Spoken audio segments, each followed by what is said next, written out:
Ya, selamat datang kembali di Bahasa Sepak Bola.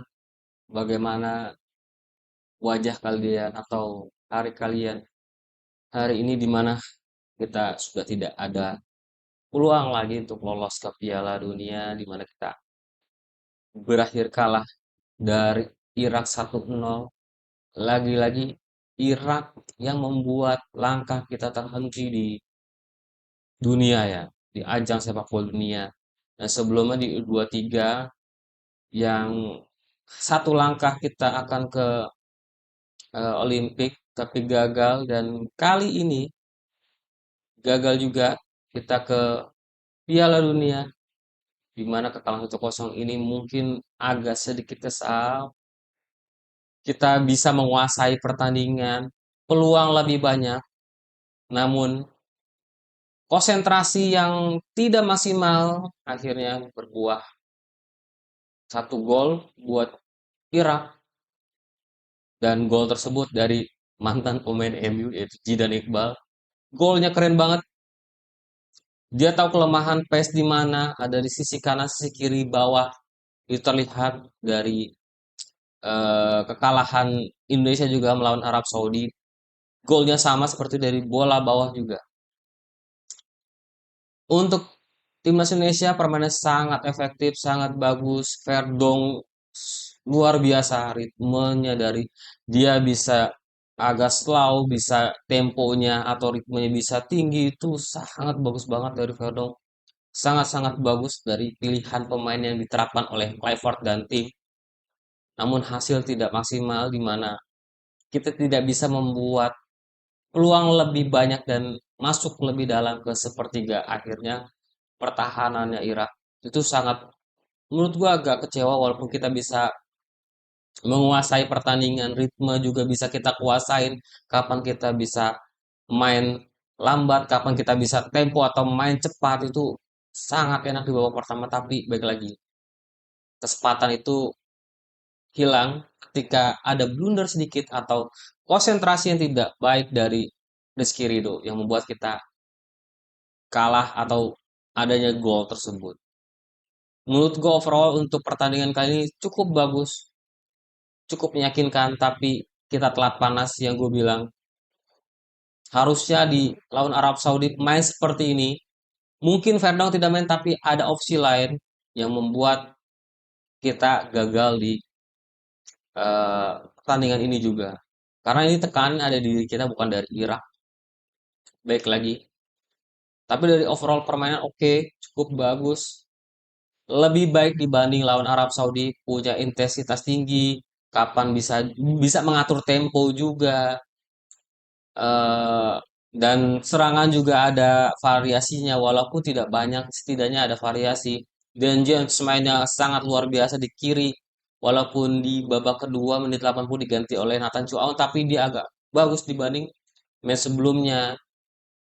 Karena mungkin ya, mungkin karena di tengah itu ada opsi dua pemain yang sangat bagus yaitu ada Verdong dan Haye.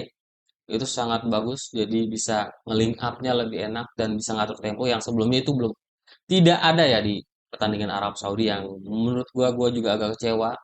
Kita selalu tekan dan tadi kita ditekan aja kita bisa keluar dari tekanan tersebut dan masih bisa build up dari bawah, masih tenang. Ya, sampai akhirnya kita dapat gol maksudnya ya gol tiba-tiba yang didapatkan Irak gitu 1-0 itu dan merubah situasi yang harus kita bisa bermain tenang jadi agak lebih panas yang harusnya tidak boleh untuk pemain-pemain internasional kayak mereka. Oke, dari perjalanan pertandingan wasit tidak terlalu baik lah untuk memimpin laga di mana mungkin ada beberapa eh, keputusan-keputusan yang kontroversial gitu. Tapi menurut gua wajar gitu loh karena ini pertandingan sangat genting di mana ada ketegangan atau ya mungkin dari wasit juga agak ya ada kesalahan lah beda dengan wasit yang pertama di mana wasit pertama sangat-sangat decisionnya bagus dan ini mungkin agak kurang decision. Baik lagi kita kalah, kalah dengan Irak dan kalah di wasit. Mohon maaf ya bukan untuk gimana tapi kita kalah juga posisi wasitnya juga wasitnya sama dengan wasit yang sebelumnya dari negaranya. Jadi negara dari Tiongkok kita kalah dengan wasitnya Tiongkok juga dan kalah juga dari Irak. Jadi kayak bukan kebetulan tapi mungkin ya ini mungkin nasib kita tidak bisa lolos ke Fit-nya.